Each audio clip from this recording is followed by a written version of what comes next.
Mesdames et bonsoir, merci de nous recevoir chez vous et bienvenue sur cette nouvelle édition d'information sur la télévision Labari. Le Cercle indépendant de réflexion et d'action citoyenne CIRAC a tenu ce matin une rencontre à son siège entre les membres du bureau et les adhérents. À l'effet de se pencher sur le bilan de la gestion du pays par le CNSP durant l'année écoulée. À l'issue des conclaves, une déclaration a été rendue publique. Elle a été lue par le président du CIRAC, Idi Ango Omar, dont nous proposons un extrait avant de retrouver l'intégralité en partie magazine de cette édition d'information.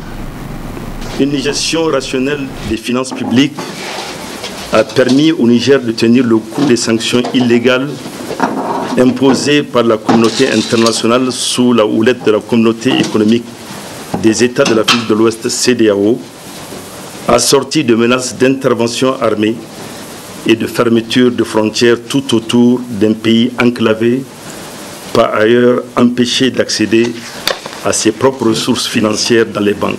Cette prouesse a été réalisée alors même que des responsables au plus haut niveau du régime déchu, dont un ancien Premier ministre et ancien ministre des Finances, clamaient sans vergogne sur tous les plateaux de télévision à leur portée que le pays allait s'effondrer et ne résisterait pas plus de 2 semaines.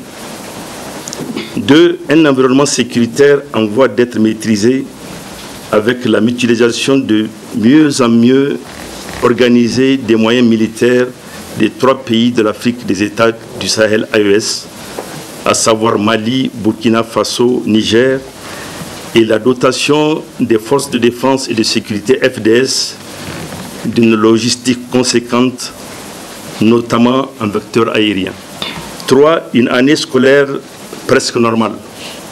De mémoire de Nigériens, 2024 aura été, sur la décennie 2010-2020, la seule année scolaire au cours de laquelle élèves et étudiants n'ont pas battu le pavé, tantôt pour des questions de leur allocation ou bourse, tantôt pour des questions encore plus terre à terre de nourriture ou de transport. 4. Un renforcement du sentiment patriotique et de la résilience des populations face aux défis du moment. 5. Dénonciation des accords militaires et retrait des troupes étrangères. Aussitôt annoncé, le Cercle indépendant de réflexion et d'action citoyenne s'est vivement félicité de la décision du Conseil national pour la sauvegarde de la patrie de dénoncer les accords militaires illégalement noués à tour de bras par le régime précédent. 6. Dénonciation des permis miniers d'Imoraren et de Daza. La décision du 24 juin 2024 du gouvernement de retirer le permis d'exploitation de la mine d'uranium d'Imoraren au groupe français Orano et celle survenue quelques jours plus tard de frapper de la même mesure le groupe canadien Goviex sur le gisement de Madawaila donne, s'il en est encore besoin, toute la mesure de la ferme volonté du CNSP d'assurer et d'assumer désormais la pleine souveraineté du Niger sur ses ressources.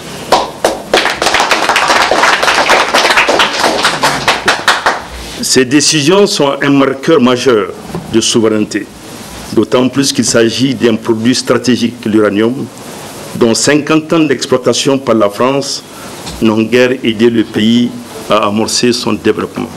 Le CIRAC exhorte le CNSP et le gouvernement à créer les conditions de la remise de l'administration au travail au service du plus grand nombre durement affecté par l'esprit partisan. Établir des contrats de performance pour les responsables des services stratégiques et ou d'intérêt économique pour le pays en lieu et place de lettres de mission. Nommer les hommes qu'il faut à la place qu'il faut sur la base des valeurs d'intégrité, de probité et de compétence. L'intégralité de cette déclaration du CIRAC, rendez-vous en partie magazine de cette édition d'information. La commune de Kolo a abrité hier une rencontre d'information et de sensibilisation des jeunes sur la sécurité de l'eau au Niger.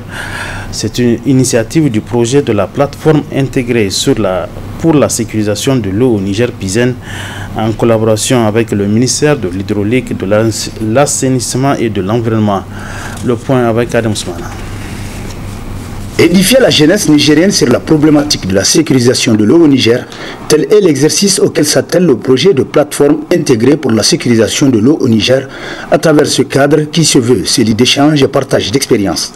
Au menu des échanges, plusieurs panels portant sur cette précieuse et vitale denrée dont l'un des responsables du projet n'a pas manqué de souligner l'importance de sa gestion. Il faut la préserver, elle n'est pas partout. Comme vous le voyez, l'eau n'est pas partout.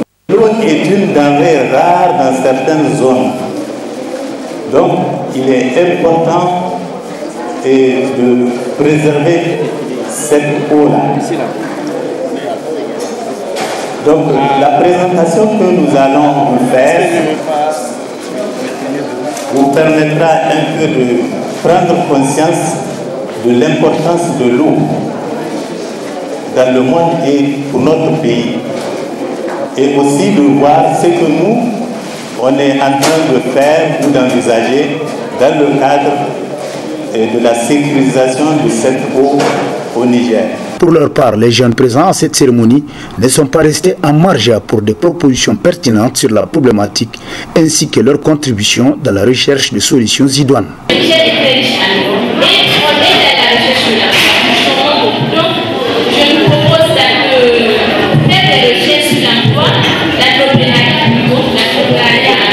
Nous avons un grand défi devant nous parce que nous sommes les jeunes, l'avenir de notre pays dépend de nous. Par conséquent, on doit créer toutes les conditions nécessaires pour préserver l'eau.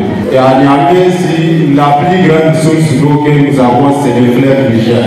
Et nous sommes en train de sentir que de plus en plus, ce fleuve-là est en train d'être menacé par notre rôle dont nous devrons jouer pour la sécurité de l'eau passe par la sensibilisation. Il faut sensibiliser les jeunes, la population sur l'importance de l'eau. Il faut aussi que nous jeunes, nous posons des actes pour préserver, pour protéger l'eau. C'est avec une oreille attentive que ces jeunes ayant pris part au camp de jeunes dans le cadre de la commémoration du premier anniversaire de l'avènement du CNSP au pouvoir ont suivi les différents panels afin de mieux cerner l'importance de sécuriser l'eau. Ainsi, il est attendu de ces jeunes filles et garçons d'être les porte-flambeaux dans leurs zones respectives de la question de sécurisation de l'eau au Niger pour le grand bonheur des populations, notamment les générations futures. La suite de cette édition d'information, les activités entrant dans le cadre de la première édition de la semaine culturelle Al-Ada ont pris fin hier soir au Centre international de conférence Mahatma Gandhi de Niamey. Au cours de ce gala de clôture, plusieurs prix ont été remis aux artistes ayant compétit dans 5 catégories. C'était sous la présence du ministre en charge de la culture, des arts, de la jeunesse et des sports. C'était également en présence de nos reporters Sadoumi et Ismaël Oumouni.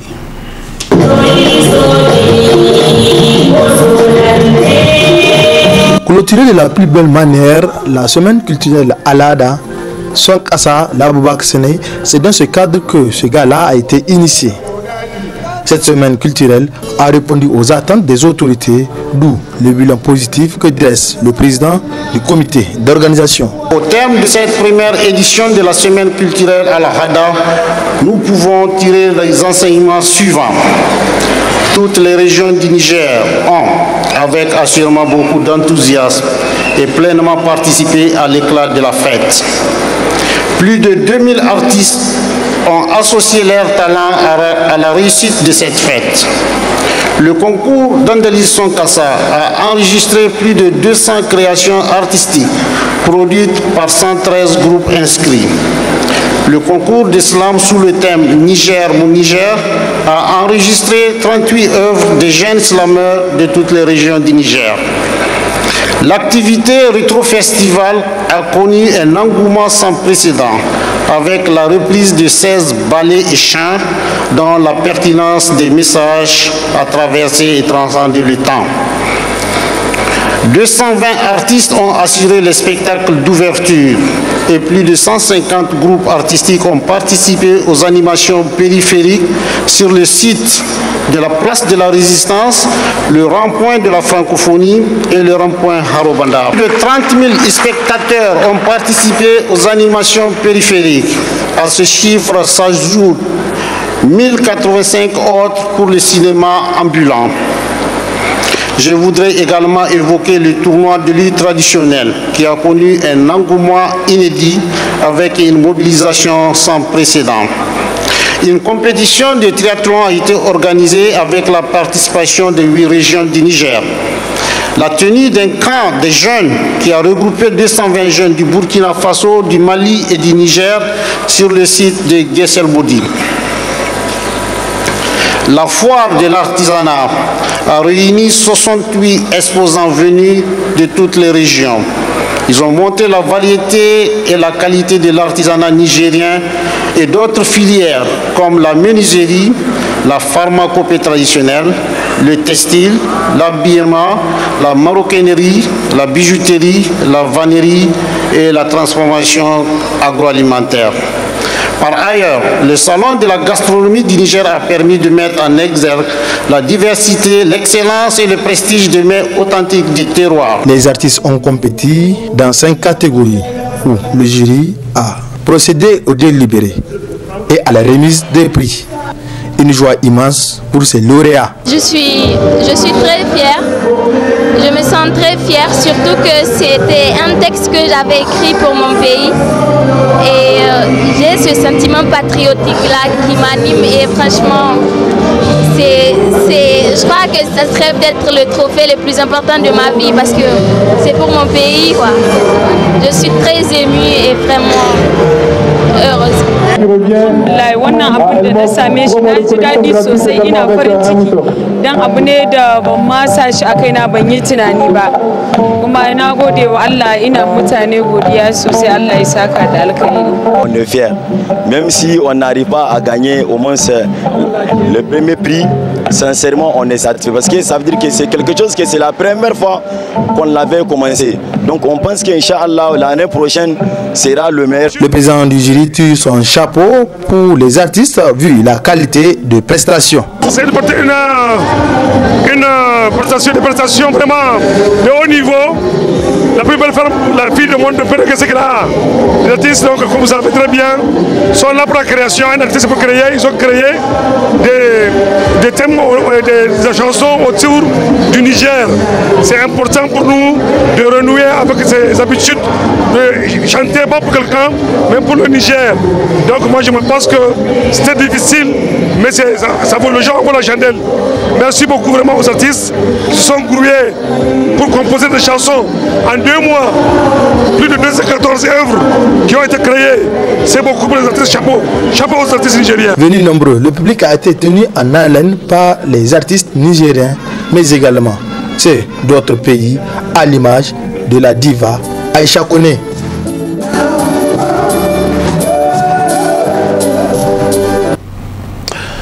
La fête nationale de l'arbre a été célébrée hier, une occasion saisie par les membres du mouvement national des femmes déterminées pour un Niger nouveau de mener une opération de plantation d'arbres dans l'école de la francophonie 1.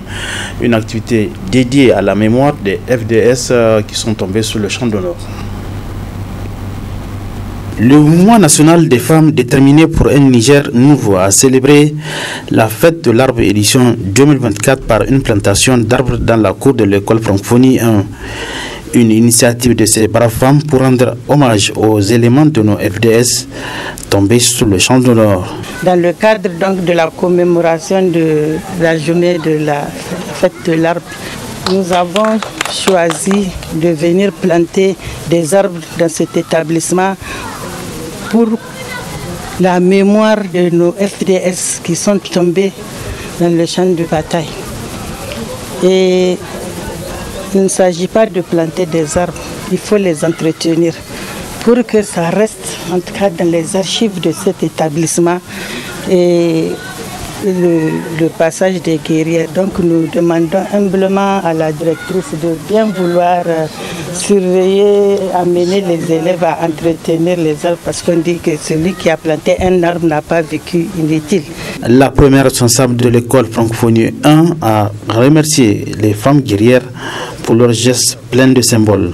Je voudrais à cette occasion solennelle saluer la présidente du mouvement des femmes déterminées pour un Niger nouveau, Monfedem, les guerrières de la patrie, de votre présence si massive à l'école Francophonie 1. Votre disponibilité à honorer par votre présence à l'édition 2024 de la fête de l'arbre et à l'image de notre engagement à planter des arbres. À travers ce choix, nous magnifier la solidarité, le soutien aux forces de défense et de sécurité dans leur noble combat de défense de notre territoire et la sécurité de nos biens.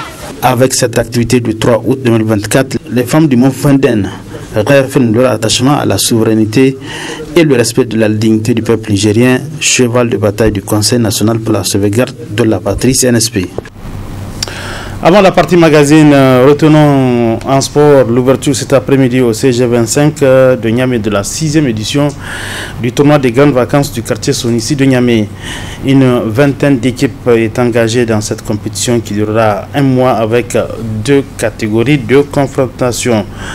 Nous y reviendrons dans nos prochaines éditions d'information. Nous en venons à la partie magazine de cette édition qui porte sur le bilan du premier anniversaire de l'avènement du CNSP à la tête de notre pays. Suivant la déclaration du CIRAC lue par le président de du CIRAC, donc M. Idi Ango Omar. Mesdames et messieurs, très bonne réception. CNSP au pouvoir le 26 juillet 2023, ainsi que sa gestion des affaires de l'État depuis maintenant un an, est marquée par plusieurs phénomènes et événements dont il faut espérer qu'ils seront irréversibles et s'inscriront dans la durée d'une refondation annonciatrice des changements qualitatifs en faveur desquels la population s'est massivement mobilisée dès les premières déclarations d'intention des nouveaux dirigeants. Comme de tradition, à l'heure du bilan de l'an 1 du nouveau régime, le CIRAC croit devoir établir à grands traits et sans prétendre à une quelconque exhaustivité un premier bilan d'étape des faits et actes qu'il estime louables et significativement positifs d'une part et des lourdes hypothèques qui pèsent sur l'avenir immédiat du pays d'autre part.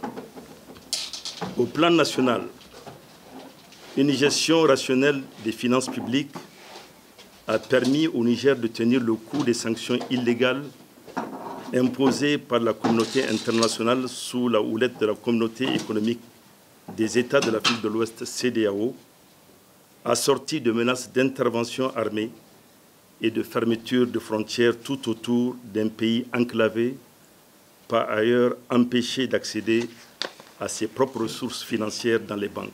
Cette prouesse a été réalisée alors même que des responsables au plus haut niveau du régime déchu, dont un ancien Premier ministre et ancien ministre des Finances, clamaient sans vergogne sur tous les plateaux de télévision à leur portée que le pays allait s'effondrer et ne résisterait pas plus de 2 semaines. 2. Un environnement sécuritaire en voie d'être maîtrisé avec la mutualisation de mieux en mieux organisée des moyens militaires des 3 pays de l'Afrique des États du Sahel AES, à savoir Mali, Burkina Faso, Niger, et la dotation des forces de défense et de sécurité FDS d'une logistique conséquente, notamment en vecteur aérien. Tout n'est certes pas totalement sous contrôle des FDS sur l'ensemble du territoire national. Dans bien des zones, notamment dans celles dites des 3 frontières, et dans l'est du pays, la sécurité des personnes et des biens et leurs biens est toujours problématique. Les populations vivent dans l'insécurité au quotidien. Des écoles restent encore fermées Des milliers de paysans peinent à reprendre le chemin de leurs champs et des soldats continuent de tomber sous les balles des terroristes. Mais quoi qu'en disent les ennemis de la stabilité au Sahel et autres propagandistes qui amplifient le moindre acte de grand banditisme via les médias à leur solde et les réseaux sociaux, on n'assiste plus aux tueries de masse perpétrées dans les camps militaires isolés par des terroristes dont on s'interrogeait alors légitimement sur la facilité avec laquelle ils arrivaient à opérer malgré la présence massive de forces étrangères censées les combattre et techniquement équipées pour prévenir leurs mouvements. Pour tout dire, au plan sécuritaire, les terroristes désormais sans sanctuaire et en errance permanente dans les vastes étendues sahéliennes en sont réduits à poser de ci, de là des embuscades aux patrouilles des FDS. Nous sommes à l'évidence loin du chaos généralisé annoncé au Sahel après le départ des soldats étrangers, français en particulier. 3. Une année scolaire presque normale. De mémoire de Nigériens, 2024 aura été, sur la décennie 2010-2020, la seule année scolaire au cours de laquelle élèves et étudiants n'ont pas battu le pavé, tantôt pour des questions de leur allocation ou bourse, tantôt pour des questions encore plus terre-à-terre de nourriture ou de transport. Durant l'année écoulée, les seules sorties des élèves et étudiants l'ont été soit pour exhorter les troupes militaires étrangères à quitter le pays, soit pour appuyer telle ou telle initiative du CNSP, soit pour accueillir des hôtes de marque. Ce déroulement d'une année académique quasiment sans bavure dénote une saine gestion de leurs problèmes en amont et réconcilie l'école avec la société. 4. Un renforcement du sentiment patriotique et de la résilience des populations face aux défis du moment. Phénomène endémique au Sahel, la résilience légendaire des populations nigériennes s'est doublée d'un renforcement du sentiment patriotique à la faveur du discours souverainiste des nouveaux dirigeants et dans la continuité du combat identique entamé quelques années plus tôt par nos frères et sœurs du Mali et Burkina Faso. Il urge d'entretenir cette ferveur patriotique populaire par des actes constants de justice et de gouvernance vertueuse. Elle est en effet la seule garante de la pérennisation des acquis dans la lutte intergénérationnelle engagée par l'indépendance et la souveraineté réelle du pays. 5. Dénonciation des accords militaires et retrait des troupes étrangères. Aussitôt annoncé, le cercle indépendant de réflexion et d'action citoyenne s'est vivement félicité de la décision du Conseil national pour la sauvegarde de la patrie de dénoncer les accords militaires illégalement noués à tour de bras par le régime précédent. Cette dénonciation, suivie du retrait des troupes étrangères, a été d'autant plus pertinente que l'opinion nationale et africaine avait commencé à s'interroger sur les véritables raisons de leur présence en terre africaine quand des centaines de nos soldats tombaient régulièrement sous les balles de terroristes qu'ils disent pourtant être venus nous aider à éradiquer. Au demeurant, les responsables même de cette présence étrangère reconnaissent que le phénomène terroriste est allé crescendo depuis que leurs troupes ont été déployées au Sahel. Dans un entretien accordé aux médias américains Fox News le 24 juin 2024, le général Michael Langley, chef du commandement américain pour l'Afrique, AFRICOM, a ainsi confié: en 2008, seuls 4% de tous les terroristes se trouvaient en Afrique. Aujourd'hui, ce chiffre est passé à 40%. Un tel aveu tombe comme pour donner raison à ceux de plus en plus nombreux qui pensent que la présence des troupes étrangères a fonctionné à la manière d'un gigantesque appel d'air pour le terrorisme en Afrique. 6. Dénonciation des permis miniers d'Imoraren et de Daza. La décision du 24 juin 2024 du gouvernement de retirer le permis d'exploitation de la mine d'uranium d'Imoraren au groupe français Orano et celle survenue quelques jours plus tard de frapper de la même mesure le groupe canadien Goviex sur le gisement de Madawaila donne, s'il en est encore besoin, toute la mesure de la ferme volonté du CNSP d'assurer et d'assumer désormais la pleine souveraineté du Niger sur ses ressources. Ces décisions sont un marqueur majeur de souveraineté, d'autant plus qu'il s'agit d'un produit stratégique, l'uranium, dont 50 ans d'exploitation par la France n'ont guère aidé le pays à amorcer son développement. Au plan régional, création de la Confédération des États du Sahel.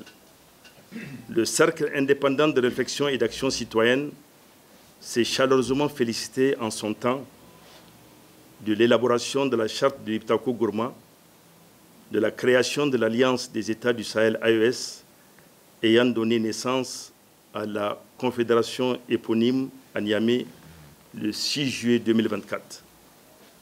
En ce qu'elle redéfinit en Afrique de l'Ouest un nouvel espace géostratégique dont les fondements idéologiques sont la défense de la souveraineté nationale, l'indépendance des États et la rupture avec l'ordre néocolonial, cette entité à peine née alimente déjà les espoirs de libération de toutes les populations ouest-africaines.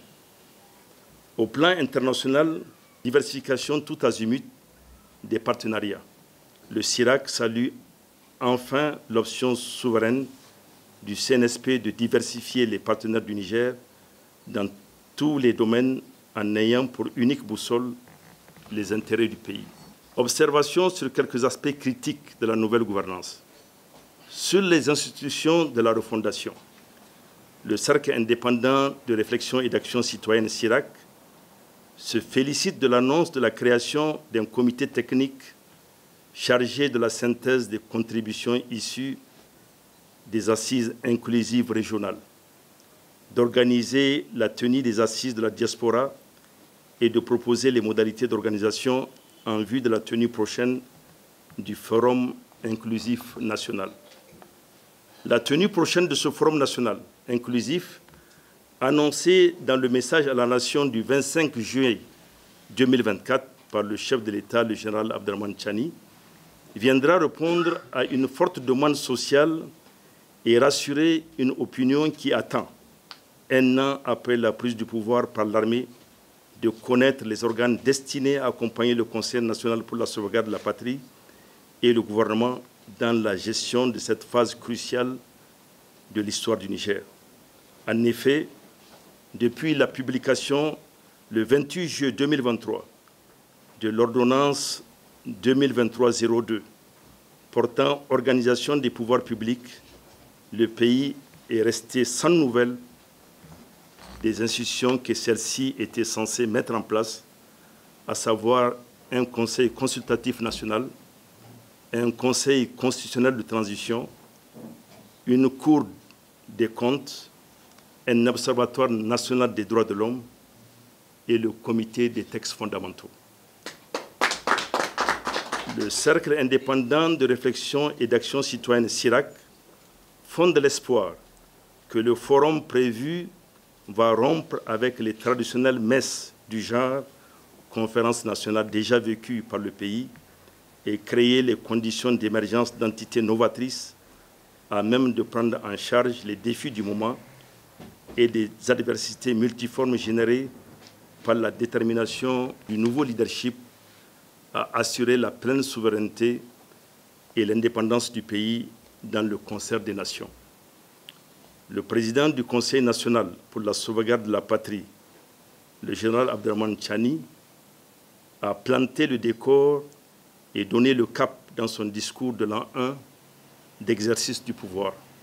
Je cite, La voie que nous suivons est résolument sur la trajectoire de la rupture avec l'ordre néocolonial et l'établissement d'un partenariat gagnant-gagnant avec tous les pays du monde épris de paix, et ce, sans exclusive. Aucun État, aucune organisation interétatique ne nous dictera la conduite à tenir, ni son agenda en matière de partenariat stratégique ou diplomatique. Ceux qui fantasment sur la remise en selle imminente du régime déchu à leur solde vont déchanter. Ils devront se rendre à l'évidence avant qu'il ne soit trop tard que notre marche vers la souveraineté pleine et entière est inexorable. Fin de citation. Bien que massivement voulue et soutenue par les Nigériens, cette volonté de rupture avec l'ordre ancien proclamée à maintes reprises par le président du CNSP semble cependant plombée par la léthargie d'une administration centrale encore majoritairement animée par les cadres de la précédente administration, dans laquelle, on le sait, la proximité parentale et le zèle partisan primaient sur toute autre considération. Dans ce cadre, le CIRAC exhorte le CNSP et le gouvernement à créer les conditions de la remise de l'administration au travail au service du plus grand nombre durement affectés par l'esprit partisan. Établir des contrats de performance pour les responsables des services stratégiques et ou d'intérêt économique pour le pays en lieu et place de lettres de mission. Nommer les hommes qu'il faut à la place qu'il faut sur la base des valeurs d'intégrité, de probité et de compétence. Sur la reddition des comptes, de l'avis général, le chantier de la reddition des comptes est celui sur lequel les Nigériens ont nourri le plus d'espoir de changement et sur lequel ils sont aussi restés le plus sur leur faim à ce jour. Créée pour répondre à cette attente sociale de justice, la Commission de lutte contre la délinquance économique, financière et fiscale CODEF paraît, aux yeux de beaucoup de nos compatriotes, être passée à côté de son sujet. Le déficit criard de communication sur ces activités vient conforter une opinion publique nationale très critique quant à une gestion idoine des deniers publics dans son inquiétude d'assister à un remake de la haute autorité de lutte contre la corruption et les infiltrations assimilées à Alcia ou de la fameuse commission crime et abus. Sur ce chapitre, le CIRAC engage la COLDEF à informer l'opinion nationale et internationale sur ce que sont devenus les dossiers de concussion, détournement ou de malversation documentés et, dans certains cas, judiciarisés depuis l'ancien régime de la Renaissance. Rendre public les résultats des perquisitions opérées dans les différents domiciles avec précision pour qu'il y ait une pédagogie sociale. Rendre public les résultats de ces travaux et les conditions de leur abstention.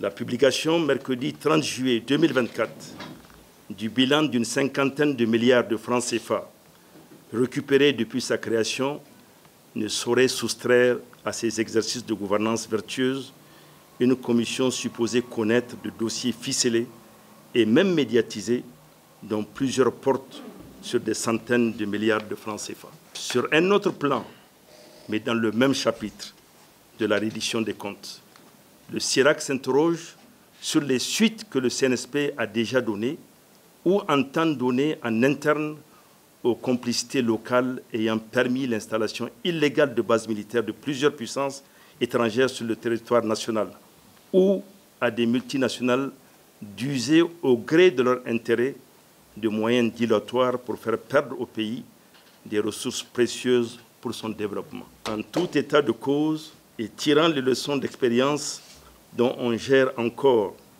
les effets malsains, le CIRAC estime qu'on ne peut plus se permettre de continuer à faire confiance aux seuls individus ou groupes d'individus, fussent-ils démocratiquement élus, dans la gestion des ressources ou d'affaires engageant le destin du pays. À ce propos, le Cercle indépendant de réflexion et d'action citoyenne appelle enfin le CNSP et le gouvernement à concevoir et mettre en place un mécanisme permanent de contrôle et de suivi dans l'octroi des permis miniers aux compagnies étrangères et de leur détention dans le temps. Procéder à un audit général de toutes les agences et autres hautes autorités créées sous le régime de la naissance, dont la défunte initiative 3N. Pour terminer, le SIRAC voudrait souligner encore une fois qu'il importe que nous apprenions de nos erreurs et de nos errements, accepter la remise en cause et faire prévaloir la vérité, même si elle dérange et irrite. Puisse l'hivernage de cette année être fécond et puisse le Niger et les États confédérés de l'AES vaincre tous leurs ennemis extérieurs et intérieurs pour que la paix s'installe de façon durable dans notre espace sahélien